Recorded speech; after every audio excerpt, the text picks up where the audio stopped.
ভাই আমার আয় দিনের মতো স্পষ্ট। আমার আব্বা রাজমিস্ত্রি কাজ করত, 22 বছর বিদেশ ছিল, ওমানে ছিল, দুবাই ছিল, সৌদি আরবে ছিল, এরপরে হচ্ছে আবুধাবি শহরে ছিল, যেটা হচ্ছে আপনার ইয়ার শহর, আরব আমিরাতের একটা শহর। মাসে কিছু টাকা পয়সা কিছু পাঠাইতে পারছে, সব মিলে চলাফেরার মতো অবস্থা ছিল। আমার কর্ম, আপনারা প্রত্যেকের মোবাইল আছে না? মোবাইলে সার্চ করলেই দেখতে পাবেন, আমার চাইলে পকেটে টাকা থাকলে নিজেও কিনতে পারবেন। কয় টাকা ইনকাম করি, আমার কোর্স থেকে কয় টাকা আসে, এগুলো সবাই দেখতে পায়। আমার বছরে 12.5 লাখ টাকা ইনকাম, প্রত্যেক মাসে 1.5 লাখ 1 লাখ টাকার একটু বেশি প্রত্যেক মাসে। এটা জুলাইয়ে কমছে, জুলাইয়ের আগে আরও বেশি ছিল, এটা জুলাইয়ের পরে কমছে। অন্যদের আরও ইনকাম কি বাড়ে, আমারটা কমছে। সব মিলাইয়া আমার সম্পদ আছে 50 লাখ টাকার, সব মিলাইয়া 50 লাখ টাকা, যেটা দিয়ে চলতে পারবো।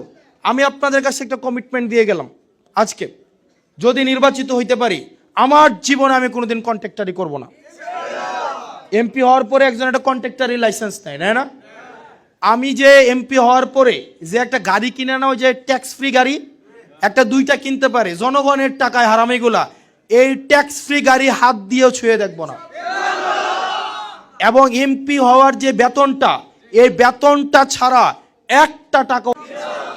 এবার আপনারা অন্য ক্যান্ডিডেটদের হলফনামাগুলা দেখবেন, কার ব্যাংক লোন আছে,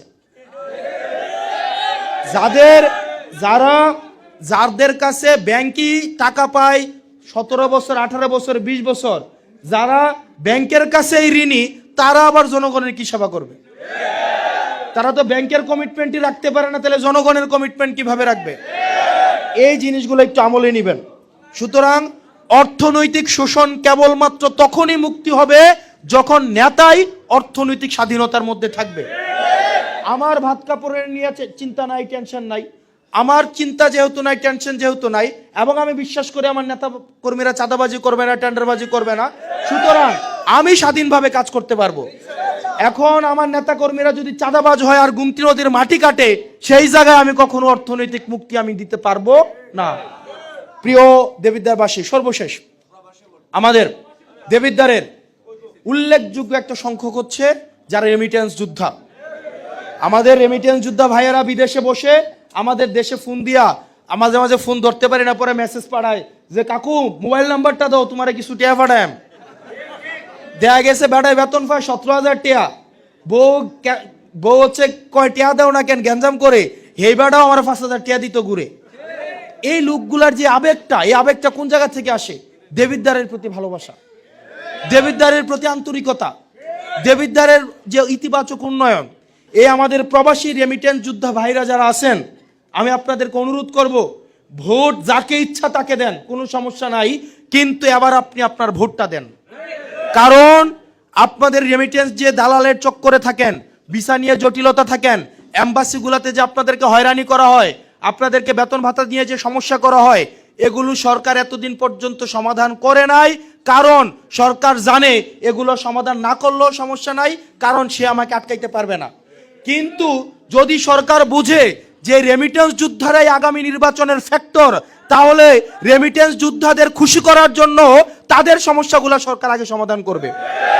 সেজন্য বাংলাদেশের রেমিটেন্স যোদ্ধারা পৃথিবীর যে প্রান্তেই থাকুন না কেন, যাকে ইচ্ছায় ভোট দেন না কেন, আপনারা অবশ্যই অবশ্যই আবার ভোটাধিকার প্রয়োগ করেন। প্রিয় দেবিদ্বারবাসী, সর্বশেষ হাদি ভাইয়ের মৃত্যুর মধ্য দিয়ে আমার ভাই হাদি ভাই সর্বশেষ আমার সাথে যখন কথা হয়, ওনাকে কেউ একজন 17,000 টাকা দিছিল, সর্বশেষ টাকা দিছিল। তো উনি এই টাকাটা উনি আমার ছেলের কোনো অনুষ্ঠান করি নাই, যে আকিকা দিতে হয়, আকিকাটা একটা মাদ্রাসায় দিয়ে দিয়েছিলাম, কাউকে করতে পারি নাই। উনি আমাকে বলল, ওনার সাথে আমার খুবই হৃদ্যতাপূর্ণ সম্পর্ক, আমরা প্ল্যান পরিকল্পনা করে কাজ করতাম। তো উনি আমাকে বললো যে তোমার ছেলে আমাকে তো দাওয়াতও দিলা না, বাসায়ও নিলা না।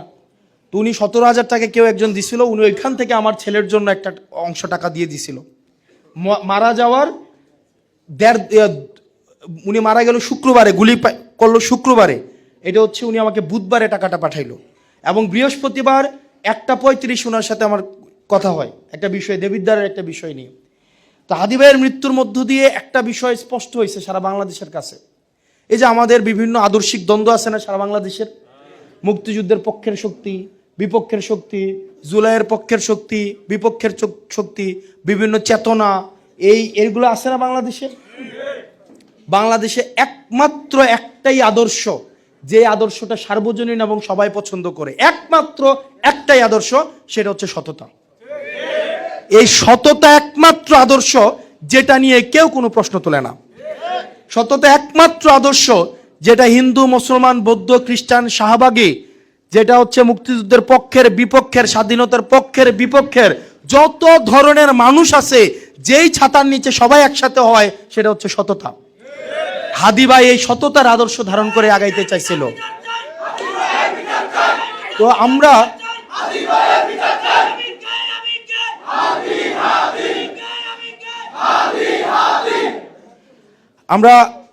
এই হাদী ভাইয়ের সততাকে ধরে নিয়ে আমরা যেন আগাইতে পারি। আমরা যেন আমাদের নীতির প্রশ্নে, নৈতিকতার প্রশ্নে, হকের প্রশ্নে, হালালের প্রশ্নে যেন বিন্দু পরিমাণ আমরা ছাড় না দিই। আমরা যেন এক টাকাও কোনোভাবে দুর্নীতি না করি। আমাদের বিভিন্ন ব্যক্তিগত জরুরাত, ব্যক্তিগত প্রয়োজন, চাহিদা, আকাঙ্ক্ষা আমরা সাংগঠনিকভাবে আমরা জানাবো, একজন একজনের কাছে জানাবো, কিন্তু এক টাকাও আমরা দুর্নীতি করব না। আমরা সর্বশেষ প্রত্যেকটা ভাই মানুষের কাছে ভোটটা ভিক্ষা চাইবেন। এই শহীদ ভাইয়ের সম্মানটা রাখেন, আমাকে বেজ্জতি করেন না। ভাই স্যাক্রিফাইস করছে, আমি যেন ওনার মুখটা রাখতে পারি, আমি যেন বেজ্জতি না হই। আপনারা কি আমার বেজ্জতি হইতে দিবেন? আপনারা কি চান আমরা বেজ্জতি হই? আপনারা কি চান আমরা এই সংস্কারের পক্ষে শক্তি হেরে যাই? আপনারা কি চান যে আমরা যারা হচ্ছে দুর্নীতির বিরুদ্ধে অবস্থান নিয়েছেন আমরা হেরে যাই? আমরা যদি হেরে না যাইতে চাই তাহলে দেবিদ্বারের কোনো মার্কা আছে? দেবিদ্বারের কোনো মার্কা আছে? খাতগড় থেকে ইষ্টগ্রাম কোনো মার্কা আছে? ওই সেই মার্কা। আরো জোরে হাতের তালে, মুখে বলি, ইষ্টগ্রামে, খাতগড়ে, দেবিদ্বারে, ধামতিতে, পৌনরা, রাজা মেহের, রসুলপুরে, ইসুফপুরে, বড় সাগর, সুবিলে, ফতেহাবাদে, জাফরগঞ্জে, রাজা মেহের, বরকান্তা, সুলতানপুর, মোহনপুরে, মরিচাকান্দা, রাজা মেহের পৌরসভা, 16 ইউনিয়ন। আরো জোরে জিতবে কারা? সরকারে, সংসদে। আরো জোরে হাতের তালি, মুখে বলি, ডানের থেকে চুল হলো না।